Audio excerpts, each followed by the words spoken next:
and welcome to Off the Tee. My name is Chris Exusion. You can find me at Chris Ebom on Twitter and also at OTT Matchups on Twitter on the Heat Ratio Network. And my guest today, an old friend, an old buddy, a Rise and Fire specialist himself.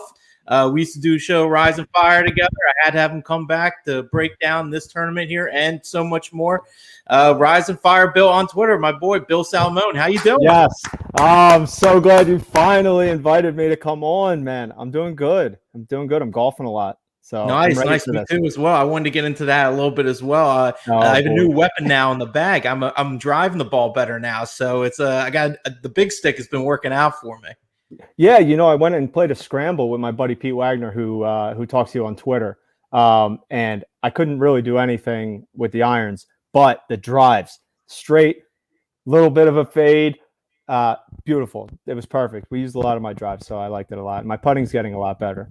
Oh, good. I know that was something we've been working on over here. Adam's checking in. He says, "Good evening, guys." Well, good evening. Thank you for checking in. Thank you for checking in. I appreciate it. We appreciate it. And what a PGA championship. It was pretty wild. It was great because there wasn't really high scoring. It was a really difficult course, challenged everybody. The winds were outrageous. And of all people, Phil Mickelson pulls off the victory. I am still shocked right now that actually happened. I said no hedge, no nothing with Brooks Koepka. You know what? If a legendary thing happens, and so be it. And it did. But that's all right. We still cashed out some other winners as well. My man Al is checking. He says, "What's up, guys?" He's part of the Heat Ratio Network. He's doing great things for the NBA and everything else. So thanks for checking in, man. We appreciate it. But Bill, what were your thoughts about this big major? I didn't think every single day that I saw Phil at the top of the leaderboard, I thought he was going to blow it. And then at the end of round 3, I was like, yes, this is it. It's time for Phil to blow it. It's like, what is it? It's the most difficult course in America, they were saying. I was very lucky when it came down to the extension of the top 5s and the top 10s. So I'm thankful for that. Good to see Harold Higgs, born in Camden, New Jersey, get it tied for 4th in there. And I think, I wasn't sure what was going to happen with Brooks because of like the injuries and everything, but he's a gamer and everyone just expected him to win. And when it came down to it, Phil needed to make the shots around the green, and I don't know who else you're going to want to do that in a tournament like this other than Phil Mickelson. And it's so great to see it. I still can't believe it. Yeah, it's a wild story. Everyone loves Phil Mickelson with all, the social media stuff and everything he's done for the game. It's been truly amazing. And last week I had Jonathan Coachman on, great guest. My boy Mitch is checking. He says, "Thanks for telling Coach for the Phil pre-round at 200. Oh, listen, man, that's a killer. He actually talked about on my show last week. He said, "What do you think about Phil Mickelson?" And Coach was like, "I don't want any part of that." And then, it just happens. But he was right about the whole Daniel Berger thing. That was something I got into with him.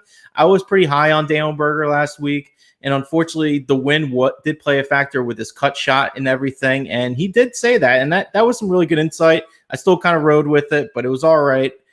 I also had some other winners as well. Sam Burns missing the cut of plus 180. He just said, "No, thank you. Call it a day. I'm out of here." I was like, this line's low for a reason. Plus, and the guy's getting like top 4s and top 2s constantly. And he's only plus 180 to not make the cut. I was like, all right, that's telling me something there.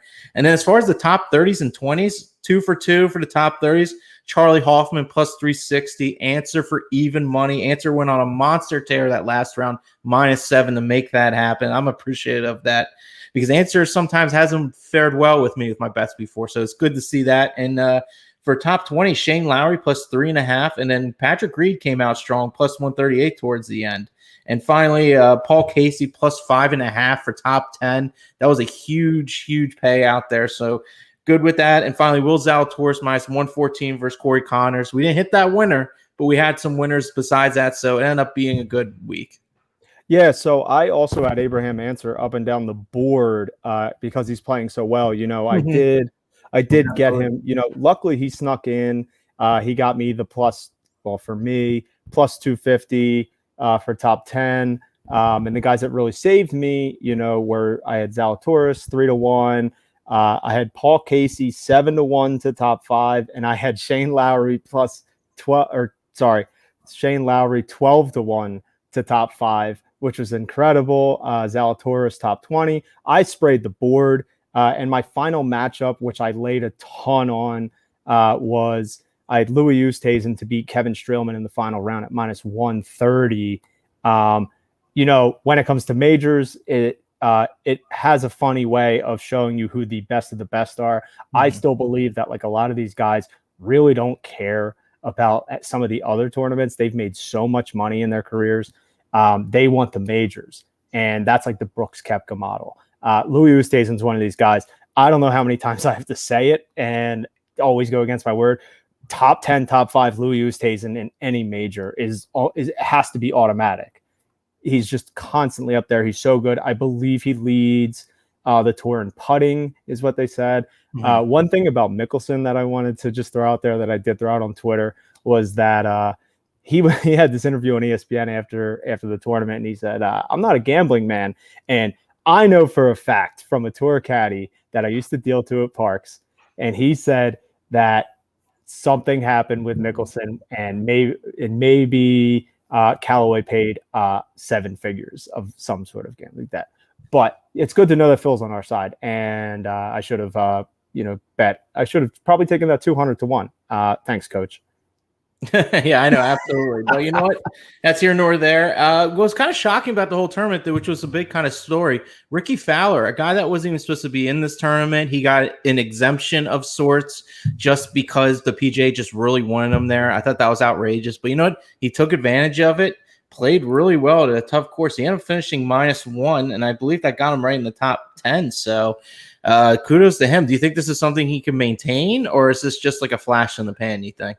It seems that Fowler is doing a little bit better as time goes on, but Fowler's still, to me, in, the upper echelon of golfers when he's at his best. So you want to look at guys who don't make mistakes. And for a tournament like this, where it doesn't take such a very, very low score to do well, I think guys that just don't make mistakes are going to do well. Like Zalatoris is a perfect example. The dude just does not make mistakes. And if a tournament is going to be contested somewhere between even and 7 under, 8 under, then Zalatoris is always going to be there. My boy Victor Hovland, who I have up and down the board almost every tournament, which has been working out. He's a little bit high variance for those sort of situations, but I think that's something that we kind of talked about on Rise and Fire was there's some like basic things that you can think about when it comes to certain situations in sports betting. And I think that's kind of one of them is you look for guys at tough courses that can't make mistakes. Double bogeys are going to just kill you. Triple bogeys. You look at who was it? Cameron Tringali gave back 17,000 strokes in 6 holes or whatever. Yeah. Like you don't want that. You really don't need that. Yeah, I mean, the good thing you brought up Victor Hovland. In our past show before, we talked about spraying him the entire board for all majors. And right now, that one bet we have left has been marinating for some time. My God. I know the number I have it at. I have it at 80-1 for the British Open, but I believe you might have a little bit higher at that point. No, I had 80 for the other 3 majors, and I have 66-1. That was the one I had the better odds on you on. Okay. Yeah, that was the one. But how good does that look? Oh, and he can hit approach shot from the parking lot. It doesn't even matter. So I'm liking that a lot. I think that's going to marinate real well. So I'm kind of banking on that for the British Open, and I'm still calling it the British Open because the Open Championship sounds fugazi to me. It doesn't seem right to me. There's all these Opens. Like, why are you just going to have the Open Championship? It doesn't make any sense. The Open. It's the Premium Open. Yeah, it's the British Open. The British Open is more acceptable. You're going across the pond, so. Here we go. You got your boy Jeremy checking in. Billy. Oh my God, Jeremy almost called back-to-back winners that he bet as missed cuts. He had Rory 2 weeks ago and he had Brooks this week. So good luck, Jeremy. But Jeremy, I will tell you, has been crushing it. I don't know about last week, but he's been doing really well, and he has a very acceptable spray the board strategy that I've started to adopt. All right, nice. Well, let's get into it. The Charles Schwab Challenge coming up. It's at the Colonial, par 70, 7,209 yards, bent grass greens. Key stats I feel is going to be important here: strokes gain approach around the green. Birdie or better percentage is going to be big here because you're going to have to score high. You're going to have to get at least minus 15 to win this tournament, maybe even more. Par 4 efficiency, 450 to 500 yards, and approach shots, 150 to 175 yards approach shots. That's going to be important. So you're going to have to score high here. It's a shorter course, a shorter track, if you will. So the approach shots are going to be big. Pretty much off the tee is not going to really matter too much here for this kind of course. So you're going to have to just get there. If you're going to miss the green, I'll be good around the green. So what I'm looking at is the guys that really strike the ball roll at the approach shots, and there's plenty of them at this tournament. What are your thoughts about this tournament? Yeah, I mean, this is I know on Rick's site, Rick Gaiman, rickrungo.com, he had that a comparable course was TPC Harding Park, where Colin Morikawa won. And then the military tribute at the Greenbrier, which is funny because like I really kind of look at those tournaments as ones that a lot of people don't watch. And the previous two winners, they didn't have a 2020 version, but it was Kevin Na, who also was a winner of this tournament, and Joaquin Niemann. So they've both won in comparable places. I also like, this is a really good stat that I have the last 50 rounds, the top scramblers on tour, which I think is going to be a great stat. And far and away is Abraham Answer at 76.21%. And then it's then it's Siwoo Kim at 71. Then it goes Spieth, Na, Ryan Palmer, Brian Harmon, Troy Merritt, Sung Jae Im down the line. I do like a lot of these guys when it comes to that. I think you also want to look at guys who, like you said, no, sorry, that was it. Hey, that's I thought I had something else on there, but you're just going off. I'm just letting you be for the most part. But what I'm looking at here is, it's a Texas course. You got your Ryan Palmer you talked about. He could be a guy that could play well in his home state, which I think is important. Sky Scheffler might be one of those guys because he's a birdie-making machine. That's a possibility as well. But I wanted to get right into the bets right away. And this is my favorite bet of all sports bets. If you watch the show, you know it. I've hit a good amount of these for as much as you could hit them. And it's leader after first round. I got 4 guys that I really like for this. My first one is Abraham Answer at 33 to 1. This is my kind of lower end guy, but he's second highest in strokes gained total for first round play at the Colonial with at least 3 rounds under his belt since 2018. He's had a real strong finish at the PGA Championship with a -7 on Sunday. I talked about that earlier. I feel like that's going to be really important. Some good momentum getting to a course that he feels that he can play really well here. This course fits his style. He doesn't drive the ball far, which actually works out for this course. And he's, like you said, a really great scrambler, one of the best in the field. And he's 19th in the PGA in par 4 efficiency, 350 yards to 400 yards. And he's 4th in the PGA in par 4 efficiency, 400 to 450 yards. And I'm talking about this because this course is all par 4s. There's no par 5s. There's like 2 of them. It's not even really relevant at this point. These are the par 4s you're going to see. And there's a lot of familiarity with them here. At 33 to 1, that's my lower end guy. Now I'm going to be getting froggy over here. I got 3 guys that are just huge odds. I got Anbrin Lahiri at plus 150. He's a guy that's capable of low scoring anytime in the first round. He's had solid strokes gained numbers at the Colonial. He is near the top of every strokes gained category in first round play at this course. Big odds for a guy, 150 to 1.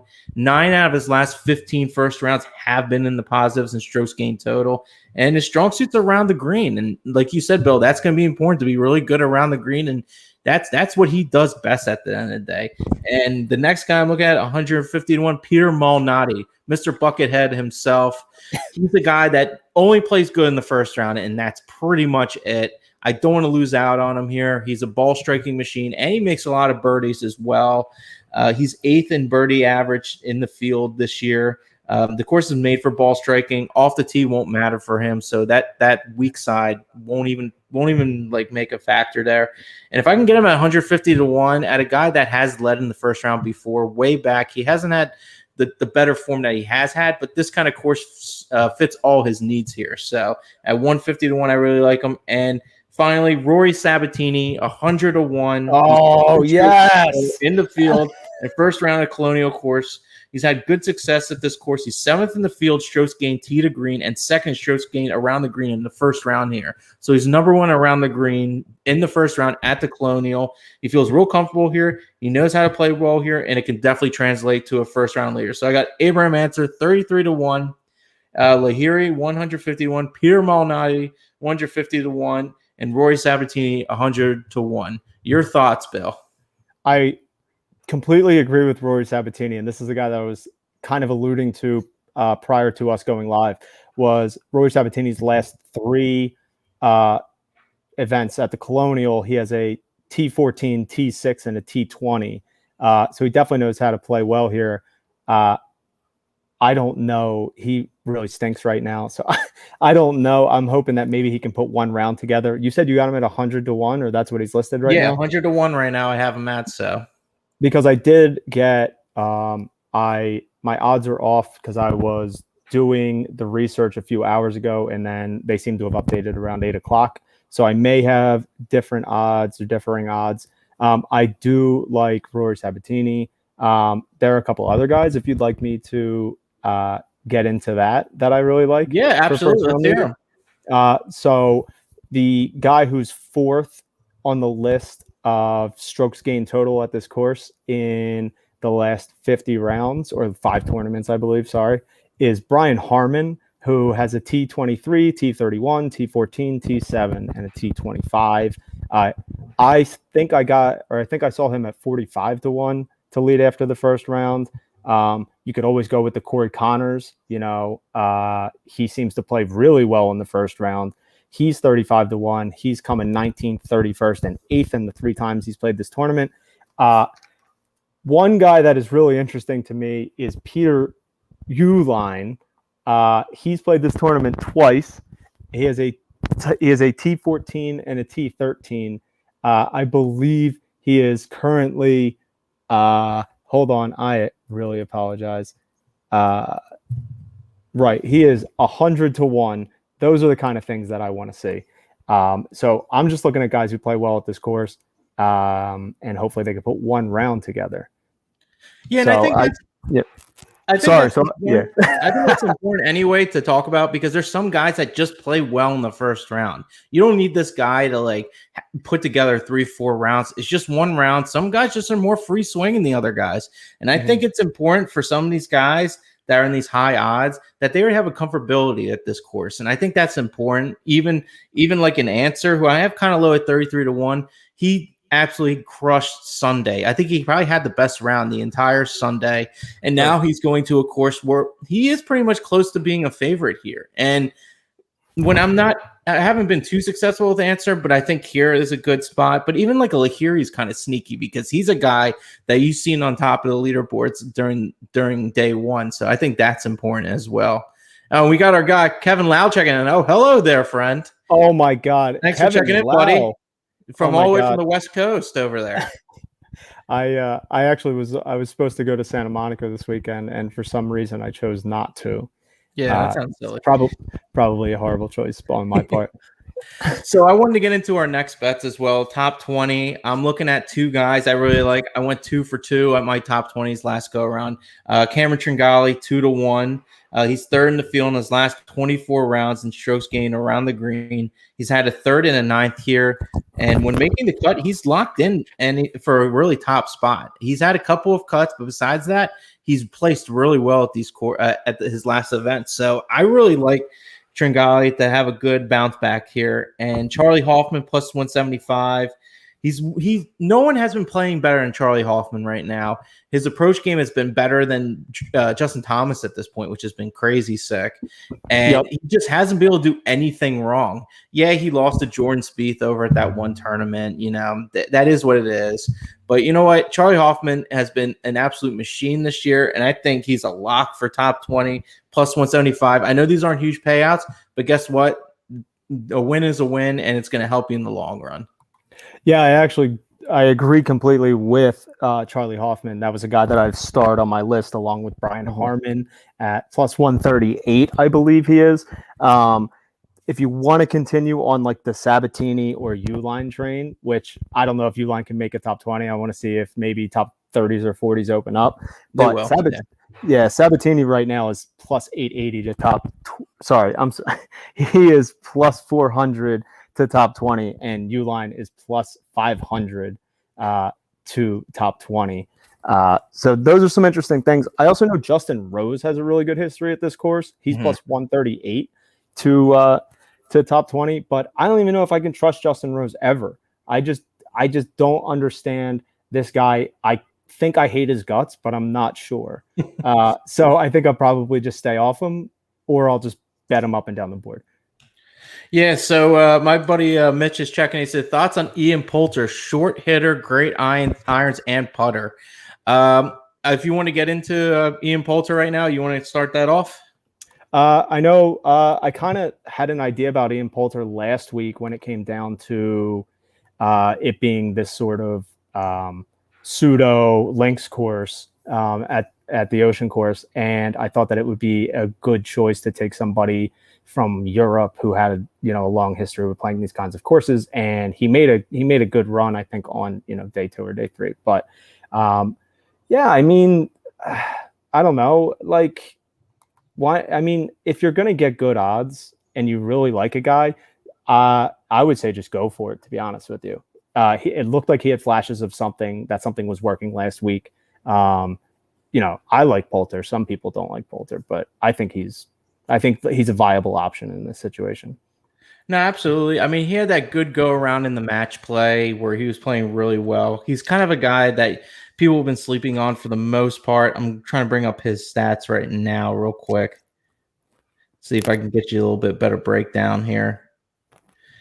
But as far as Ian Poulter goes, he is solid with the irons. He is pretty crafty. This course doesn't really demand a lot for the most part, especially off the tee, which has been kind of his catalyst, pretty much his Achilles heel, if you will. His off the tee play has not been good. So if you can take that out of the equation, I think that works out really well in his favor. And so what I want to get into now is the top 10. I have 2 top 10s I really like as well. Jason Kokrak 3.5 to 1, and Charlie Hoffman 3.5 to 1. I'm kind of getting into a theme with Hoffman over here, but as far as Kokrak goes, he's had a third here. He's been in real good form. He got a 13th at the Valspar, which was a Texas event. Real solid with his putter, 65% GIRs, and he's 5th in strokes gained total in his last 24 rounds in the field. So I feel that he should have a really good showing here. I don't know if he can win this. He's been kind of just like the bridesmaid, not the bride, if you will, coming to these events. He hasn't been able to really pull off that victory of late, but he's been real close. And he's just done everything pretty much right. It's kind of Tony Finau-esque, if you will, getting into that top 10, doing that kind of thing. Now, maybe not as much now because Finau's been kind of all over the board, but, he's did well at the Masters and everything. So he's going back and forth to his old form. But I'm liking Jason Kokrak 3.5 to 1. And I already talked about how great Charlie Hoffman has been. I absolutely love him at 3.5 to 1. I'm pretty much going to be playing win play show at this point. If you know about the horses, I told you the guy that I thought you were 100% on was Charlie Hoffman before the show, and I have him starred on my list. Same thing. I'm going to play him up and down the board, and I just think also I know when the previous tournament, when a guy finishes it strong, that's usually a good sign of things to come. I don't know if plus 188 is like a number that you'd be comfortable with, but there's few people playing better than Abraham Answer right now. And that's kind of a guy that I would even go after top 10. Oh, is he? So he's in a matchup play that you saw with your book against Abraham Answer? Oh, no. I'm saying both of those guys to top 10. Yeah. And also a guy like Joaquin Niemann, who I believe is somewhere around the same number. I see it at plus 175 here. And I think those are safe bets, guys who do well at courses like this, Answer, Niemann, Hoffman, guys like that. Yeah, I'm kind of concerned about Niemann, honestly. He doesn't hit a lot of fairways. I know that off the tee isn't really that important, but I still feel like hitting the fairways is going to be more important than the distance here for the most part. and his around the green game hasn't been that good. He's been in the negatives in the last 24 rounds. And I mean, his putting has been pretty good recently. So do you want to ride a hot putter with him? We'll see for the most part, but yeah, he drives it far. That's what he does. I mean, with strokes gained off the tee, it favors the distance so much compared to the accuracy. It's like 80% distance and like 20% accuracy, it seems like, because he doesn't hit fairways. But I mean, his scrambling's decent. I personally don't like him to do really well this week, but hey, we'll see what happens. We shall. It's good that we disagree finally. Yeah, well, we finally got into it. It happens sometimes. But all right, so I want to get into three guys I feel like that can really win this event. Both are kind of chalky. Colin Morikawa, 15-1 in this kind of field. I know there's some decent players here and everything, but the guy's a ball striking machine. He ended up having a decent performance last week at a very difficult course, and he hits tons of fairways. Morikawa. I mean, his driver is excellent, and his around the green game's great. His putter has been off and on a lot. If he gets a good putter, forget about it. 15-1, that's real good there. Abraham Answer, 17-1. He's a guy that is fit for this course, but the issue is that will he get it done? This course seems like it would be perfect for him, but I don't know. He always finds a way to kind of screw me. So 17-1, I mean, I'm still going to take it because I'm just going with the numbers and being analytical here for the most part. And then, of course, the win place show, Charlie Hoffman, definitely playing him 45-1. He's the guy I think that's going to win this. He's just playing so well, and this is a tournament I can just see him winning right after the PGA Championship. It's the hangover tournament, and I think this is perfect for him. I think he fits his course very well. 45-1, Charlie Hoffman. So what do you have here for the win? So I do have Charlie Hoffman. Obviously, that number is just way too good at 45-1. I'm concerned, like you said, about the hangover of playing, of having to play 4 days where you have to think extra hard about every single one of your shots about the wind. If guys are guys going to go out and play better on an easier course, or are guys going to play, are they going to overthink some shots? I think guys that have some sort of history at this tournament, would be great. I do like Charlie Hoffman. I'd be surprised if Jordan Spieth isn't in the top 5 in this tournament. He has such a great history here. He has 3 top 10s and a win. Kevin Na is interesting. For a hangover tournament, Kevin Na always seems to pop up in the weirdest situations. He was cut the last time this tournament was played, and then he won the year before, came in 4th the year before that, and then won the Greenbrier in 2018. So that, which is a comparable course. He's 50-1, or I'm sorry, he's 70-1. He's 50-1 to first round lead. I know a lot of people don't want to take Kevin Na because he's so streaky, but he's a guy who I think could also get it done. So I guess like Hoffman, Answer. We'll see if Answer can win a tournament. I'm not even sure. Yeah, I'm not sure. He might just be one of those guys. Yeah, the Matt Kuchars of the world, who just can't win a tournament. Yeah, it's always good to see him not win a tournament, so that's also good. Oh, Matt Kuchar, yeah. He's a stinky tipper, so that's what we heard. Yeah, stinky. But I don't know. I don't know if I can jump on with Kevin Na. I mean, yeah, he has that putter that's pretty decent, and his round the green game's decent. I just think his overall form is just not there. Maybe this is kind of a weird spot, like you said, like the hangover tournament. What's better for form than going to a course you're comfortable with? Hey, I hear you. It'll give you a boost. He'd be interesting for a top Sabatini. Same thing with Sabatini. The same idea with Uline, who I don't even know. That's just a shot in the dark, but he's top 15 the 2 tournaments he's played here. So I just think it's worth it to send a shot out there. If not, then I'll just throw him in a top 10 or whatever. But I'll throw Kevin Na in some sort of DraftKings lineups, that's for sure. Oh yeah, if you want to be able to cash in some DraftKings tournaments, Kevin Na could be definitely a guy because of his low percentage. But I'm glad you brought that up anyway. I think we should make a little lineup. Might as well. What they want. Let's get a lineup rolling here. Let me get the old DraftKings daily fantasy up here. Let's see if we can make a little lineup here. Let's see what we got. All right. So I'm gonna let you pick first because you're the guest and everything. So I want to be according to you. So who are you taking for your first guy? For my first guy, I think I want to take Charlie Hoffman, so it forces you to take somebody else. Okay. I like it. I like it, of course. And what do we have Hoffman listed at? I think he's like 8,700. We currently have him at 8,700. Yes, I have all of them listed. I'm ready. Let's rise and fire. Let's get a DraftKings lineup. Okay. I'm trying. I swear to God, I'm going to win one of these one time. I'm so tired. I'm so tired of being like top 100 after day 2 and then, min cashing. It's ridiculous. These guys need to step up their games and know that I have $5 worth of DraftKings money on them. This $5 is riding very high over here. I am going to throw in, let me see, because I didn't even think about making lineups. You just started talking about it, so I'm like, let's make a lineup. Let's do it. Throw a guy out there. I have the numbers already written down. Oh, man, beautiful. Unless you I'm taking Cameron Tringali, 8,100. I think this will be a good spot for him. I think he's going to be in that range of doing really well. And I don't know if a lot of guys are going to take Tringali per se. So 8,100, I really like him there. We have an average of 8,300 right now. All right. Also, there's FantasyNational.com, if anyone's interested, that they have the ownership percentage of guys in these tournaments and their prices. That's what I use to kind of put lineups together. I'm going to throw in Brian Harman at 8K. I think he has a good history here. It seems like he makes the cut all the time. And he's playing well. We've made money off Brian Harman in the past few months. So he's dear to my heart. I'm hoping that he comes through again. All right. So right now we are currently at 8,400. I'm going to help the salary out a little bit here.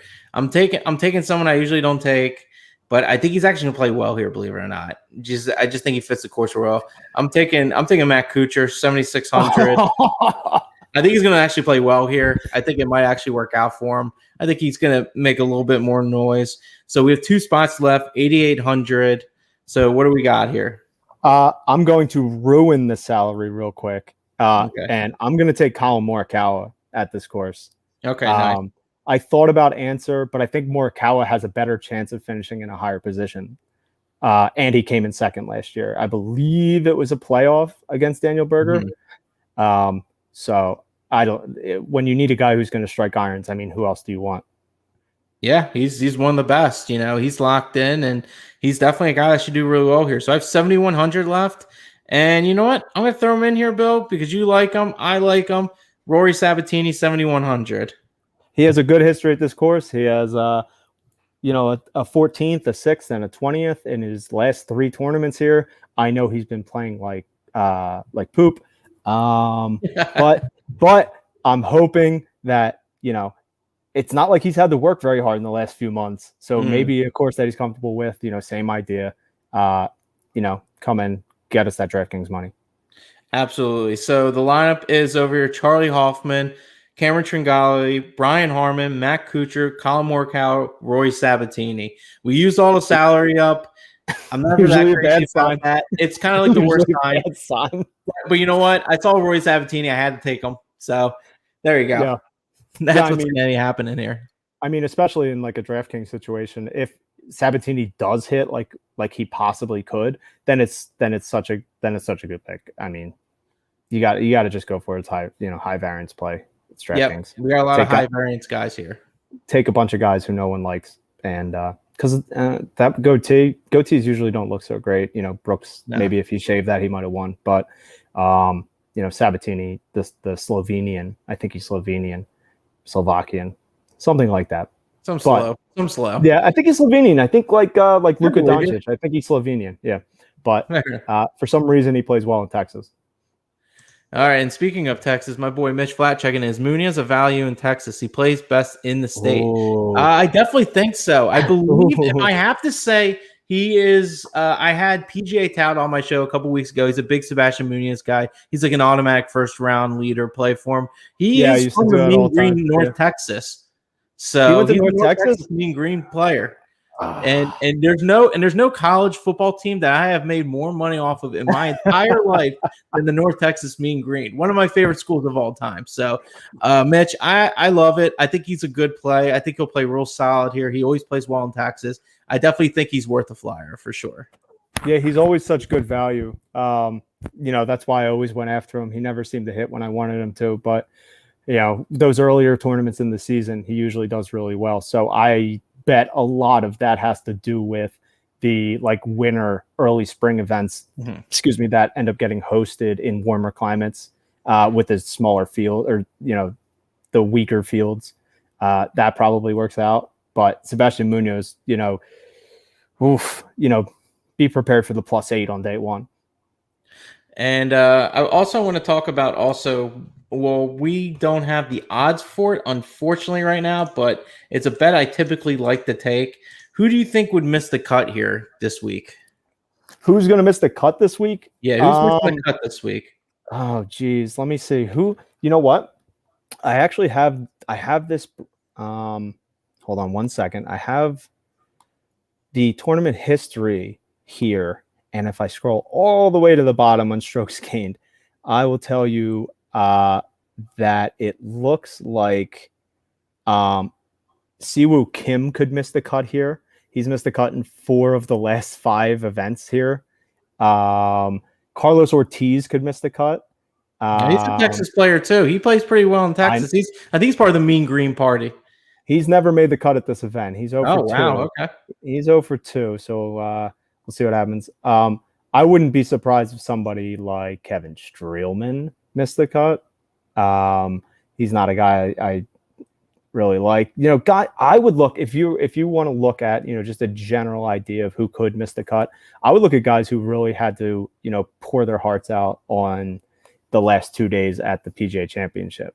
That's got to be grueling. So I know a lot of people actually like Patrick Reed. I had Patrick Reed last week to top 20 and top 10. And but I don't know. I believe he came in 10th last year at this tournament, tied for 10th, and he's only played this once. I don't know. I wouldn't be surprised if any of those guys who I would just look at the top 10 from last week and then try and make a decision off of that. I can't believe Phil's going to actually play this tournament. I'll be honest with you. I think we were taking the day off. I think that's mine to miss the cut. I think his driver's going to be completely out of the bag for sure. And I don't know if he can keep those approach the numbers up. I think it's going to come down to a little bit of reality. And I would actually fade him this week if he is going to play this tournament. That is because I feel like this is the ultimate high of the high. And his driver was fantastic. His numbers were good all across the board. So I would say, get away from Phil Mickelson this week if he does decide to play. And I'll be honest with you, I always fade Sneds. He stinks. So he has a good history here too. I'll fade Sneds anyway. That's fine. I know he's just like his pie face is just like irritating to me. So I'm on board with that. I don't know who else we could take. I would love to have somebody else. Hey, why not Daniel Berger? Everyone keeps talking about Daniel Berger. I hate Daniel Berger. I hate him. And he won last year, so you probably get really good odds. He missed the cut. Maybe he's going to play a little bit better here. No, he didn't miss the cut. Oh, I'm sorry. He somehow snuck in. Oh my God, he snuck in, but he pretty much missed the cut the entire week. Yeah, he made that run. Yeah, it seems when I look at his results, he's like 80% in the top 10. It looks like, and then every time I take him, he just stinks. So I can't trust this guy. Forget him. I can't either right now, and I know he's like probably the top guy that everyone's going to take this week. But I would not be shocked if he gets cut here. He just hasn't looked good, and it just I'm not all about that. So Sergio is going to miss the cut. He stinks. That's the guy that I was thinking of. He's been cut from his last 4 events since the Masters. I don't like him ever. Forget him. He's also going against Justin Rose, who has a great history, and Rose is -135 in the matchup that I saw. So this is not financial advice, but if there's ever a situation that I might like Justin Rose, it's against Sergio Garcia. All right, fair enough, fair enough. Yeah, maybe Justin Rose might be able to do a little something today, but I think Kokrak's definitely gonna be a guy to look at in matchups as well. I don't have the matchups up yet, but through the DraftKings Sportsbook, but I think he's a guy that I think is going to play really well this week. Zach Johnson's always a sneaky guy that has been in pretty good form all year. Yeah. He's been around for a while. Really good putt. He relies a little too much on the good putter, but you know what? It has been consistently good. What's that?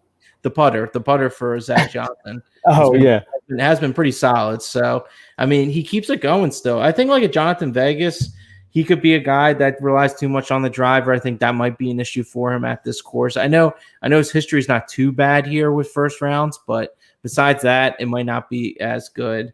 But I wanted to thank you for coming on the show today, Bill. It's been pretty awesome. It's been amazing. Got to reconnect with you again, the old Rise and Fire group, breaking down the golf. And it's been a great run. And I can't wait to see how this pans out. And if you want to follow Bill, you can follow him on Rise and Fire Bill on Twitter. You can follow me at Chris E. Baum on Twitter. And, of course, at OTT Matchups. And this is on the Heat Ratio Network. So follow all the other shows. We got great programming. I just did the Sixers post-game yesterday, which was awesome. And we're going to have a lot of fun here on the Heat Ratio Network, a lot of good content. And thank you guys again. And, Bill, you are loved. Thanks, Kevin. I really appreciate